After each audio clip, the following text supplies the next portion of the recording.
विनीत जैन जी क्या कहेंगे जो जिस तरह से बयान दिया गया है बाबा साहब को लेकर के अमित शाह के द्वारा जो केंद्रीय गृह मंत्री। ये समझ लेना बाबा साहब इस देश की आज़ादी के असली योद्धा है कि आरएसएस बाबा साहब के ऊपर इस देश में 100 साल से शोध कर रहा है, रिसर्च कर रहा है। और रिसर्च वो ये कर रहा है कि उनके बड़ों ने इस देश को 3000 साल तक गुलाम बना करके रखा है। देश में अगर सबसे बड़ा बैरिस्टर कोई था तो उसका नाम सर छोटू राम है। तो इन्होंने ये ऐलान कर दिया कि डॉक्टर अंबेडकर के लिए भारत की संसद के दरवाजे ही नहीं खिड़कियां भी बंद कर देंगे, यानी जीत लेनी देंगे। क्योंकि इनको ये पता था कि बाबा साहब डॉक्टर अंबेडकर अकेले ही 500 पोस्ट ग्रेजुएट के बराबर थे। ये अंग्रेजों के वाइसराय ने बोला था बाबा साहब को कि आप तो अकेले ही 500 के बराबर हो।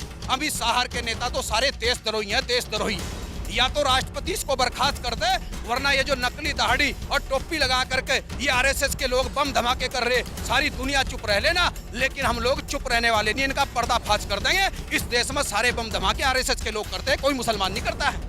और ये लोग इस देश में इस तरीके के बयान दे करके ये तोल रहे हैं कि मनुवाद को लागू करने का, यानी संविधान को खत्म करके मनुस्मृति लागू करने का समय आ गया है या नहीं आया है, इसलिए ये तोल रहे हैं और इसलिए ये जानबूझ कर बयान दिया।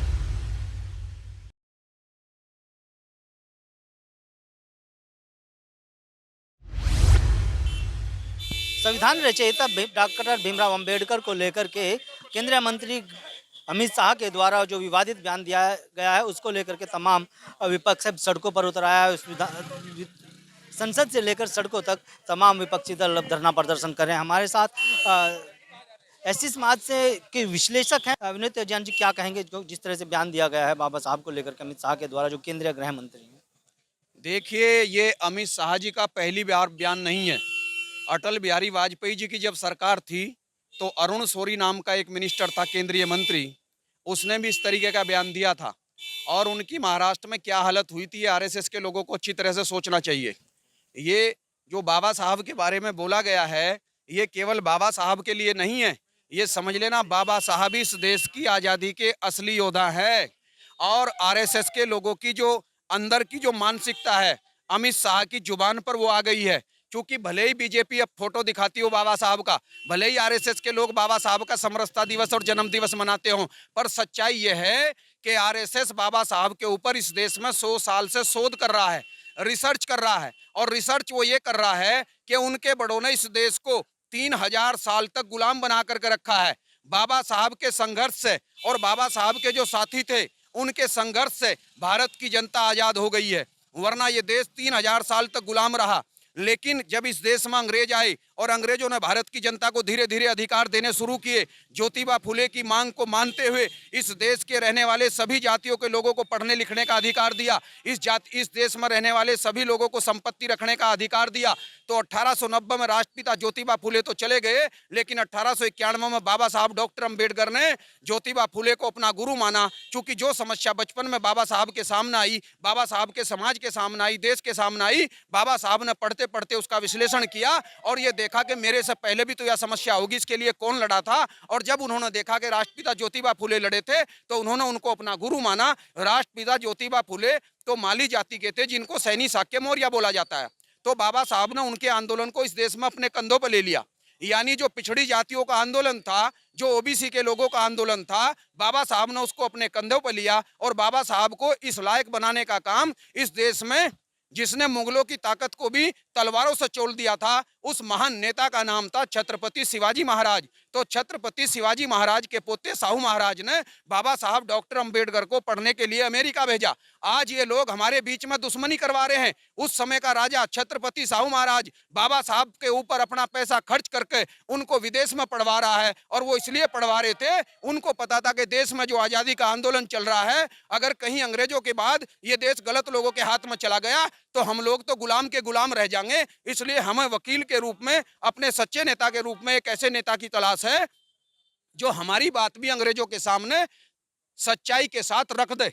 तो उसके लिए साहू महाराज ने बाबा साहब को तैयार किया और बाबा साहब की टीम बनी, जो बाबा साहब को दलितों का नेता बताते हैं, मैं उनको कहना चाहता हूं कि इस देश में अगर सबसे बड़ा बैरिस्टर कोई था तो उसका नाम सर छोटू राम है। यमुना नगर से लेकर पाकिस्तान के लाहौर शहर तक सर छोटू राम नाम के इंटर कॉलेज और डिग्री कॉलेज है। उस समय का भारत का सबसे बड़ा नेता था जाट समाज का, वो इस लड़ाई में बाबा साहब डॉक्टर अंबेडकर के साथ था।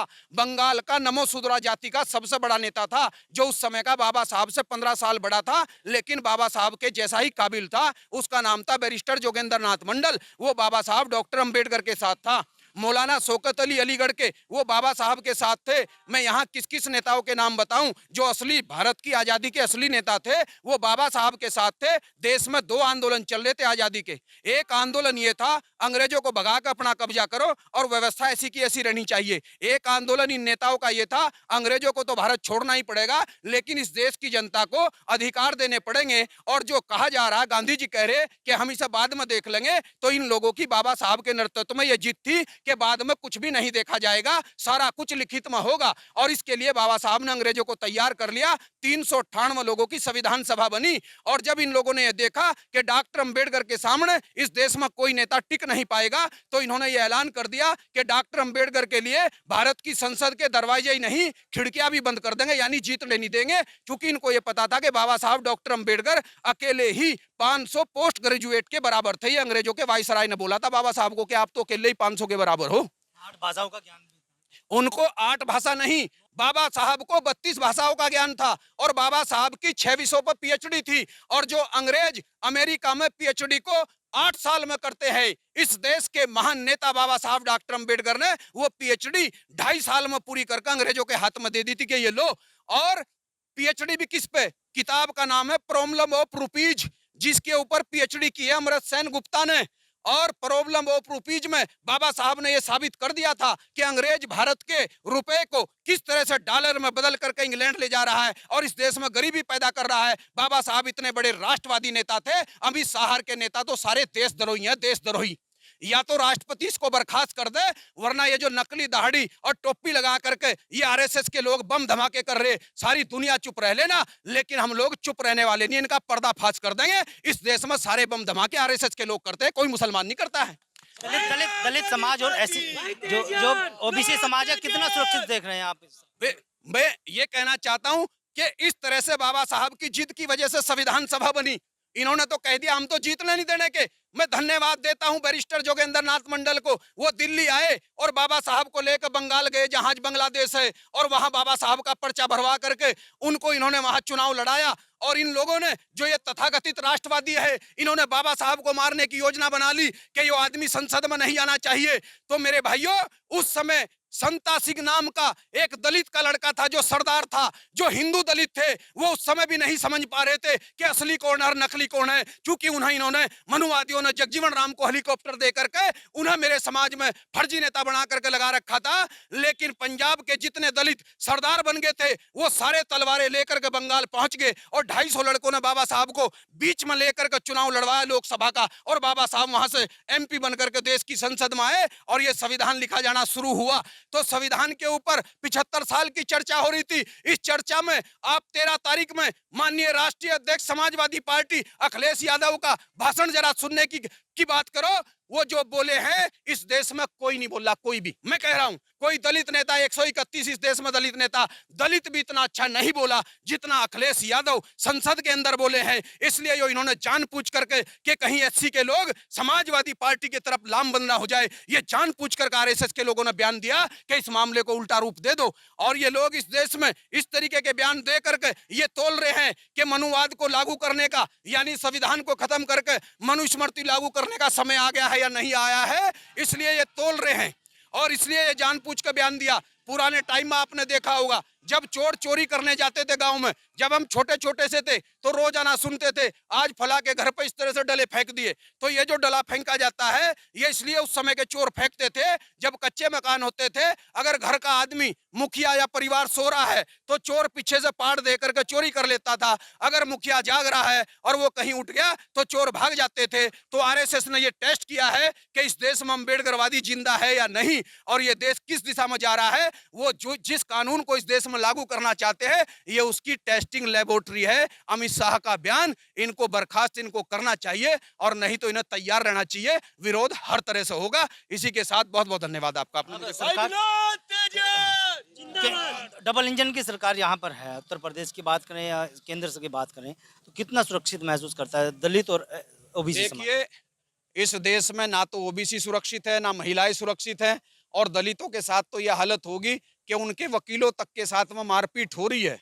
जो जागरूक जिसको कहा जाता है, उनके साथ भी यह हालत होगी है। और इस देश में कोई सुरक्षित नहीं है, ना उत्तर प्रदेश में है, ना देश में है। ये कानून की व्याख्या अपने हिसाब से चला रहे हैं, अपने हिसाब से ये कानून को चला रहे हैं। वरना संविधान के अंदर जो पहला पेज है, इस पहले पेज का नाम है प्रस्तावना। इसको लिखने में 100 दिन लगे थे। 100 दिन तक इस पर चर्चा हुई थी। चूंकि गांधी जी ने और कुछ लोगों ने, संविधान सभा में 398 लोग थे, जिसमें पिछड़ी जाति के मात्र 4 लोग थे, और एससी से बाबा साहब डॉक्टर अंबेडकर थे, ये 5 लोग थे, और उधर सारे के सारे विरोधी थे। 100 दिन लगे, क्योंकि ये लोग चाहते थे डॉक्टर अंबेडकर लिख ना पावे एक शब्द भी, इसके लिए 100 दिन लगे। उन लोगों ने क्या कहा कि ये बताओ, पूरी दुनिया में बिना संविधान के भी देश चल रहे, लिखित इस क्यों करना चाहते हो? जबानी भी तो देश चल रहे हैं, यानी कानून है ही नहीं, तो आप यही ऐसा क्यों करना चाहते हो? तो भारत का संविधान क्यों लिखा जा, इसका मकसद क्या होगा, इसे तय करने में 100 दिन तक चर्चा हुई। और 100 दिन जब पूरे हो गए तो 100वें दिन बाबा साहब ने इसका जवाब दिया कि हम संविधान क्यों लिखना चाहते हैं। और जो बाबा साहब का भाषण था, जो उनका निचोड़ था, वो बाबा साहब ने संविधान के पहले पेज पर लिख दिया। और उन्होंने लिखा कि हम भारत के लोग, कि हम संविधान इसलिए लिखित में लिखना चाहते हैं कि हम इस देश को समता, स्वतंत्रता, बंधुत्व, भाईचारे पर आधारित, हम इस देश में समाज और राष्ट्र का निर्माण करना चाहते हैं, जो इसमें अमन और भाईचारा पैदा हो जाए, यानी समता, स्वतंत्रता, बंधुत्व और भाईचारे पर आधारित समाज और राष्ट्र का निर्माण हो। ये उद्देश्य था संविधान के लिखने का। लेकिन संविधान गलत लोगों के हाथ में, इनमें से एक भी बात पूरी नहीं हुई। तो भाई, कानून व्यवस्था और सुरक्षा कहाँ है? तो संविधान को भी लागू नहीं कर रहे। और जो संविधान को नहीं मानता, असली देशद्रोही वो है, देशद्रोही है, देशद्रोही है।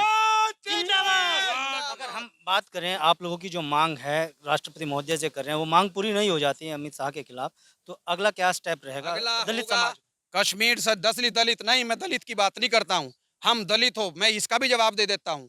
ये तो इन 3% लोगों की जुबान है। इस देश में ओबीसी की 4000 जातियां हैं, एससी की 1500 जातियां, आदिवासियों की 550 जातियां हैं। इस देश में जितने भी, इनमें से जितने मुस्लिम बने हैं वो भी हमारे भाई हैं, जितने सरदार बने हैं वो भी हमारे भाई हैं। हम सारे के सारे इस देश में रहने वाले 3% लोगों को छोड़कर 97% लोग नागवंश के लोग हैं। इन नागवंश के लोगों को इन्होंने 6500 जातियों में तोड़ रखा, 4 वर्णों में बांट रखा, यानी भाई को भाई से लड़ा रखा, हम आपस में लड़ा रखे। ये दलित की लड़ाई नहीं है, पूरे देश की लड़ाई होगी। बर्खास्त नहीं होंगे तो कश्मीर से लेकर कन्याकुमारी तक आंदोलन होगा इनके खिलाफ। विनोद तेजियान जी हमारे साथ। दलित समाज के विश्लेषक थे विनोद तेजियान जी, और पूर्व मंत्री भी रहे हैं। इनका साफ तौर पर कहना है कि केंद्रीय मंत्री अमित शाह के खिलाफ अगर कार्रवाई नहीं की गई तो कन्याकुमारी से लेकर के पूरे देश में एक बड़ा आंदोलन किया जाएगा। वीडियो के बारे में आपकी क्या राय है, कमेंट में। अगर आप ये खबर फेसबुक पर देख रहे हैं तो वीडियो को लाइक करके पेज को फॉलो करें। इसके अलावा अगर आप इस खबर से यूट्यूब के जरिए जुड़े हैं तो चैनल को सब्सक्राइब करके बेल आइकन दबाना बिल्कुल ना भूलें। नमस्कार।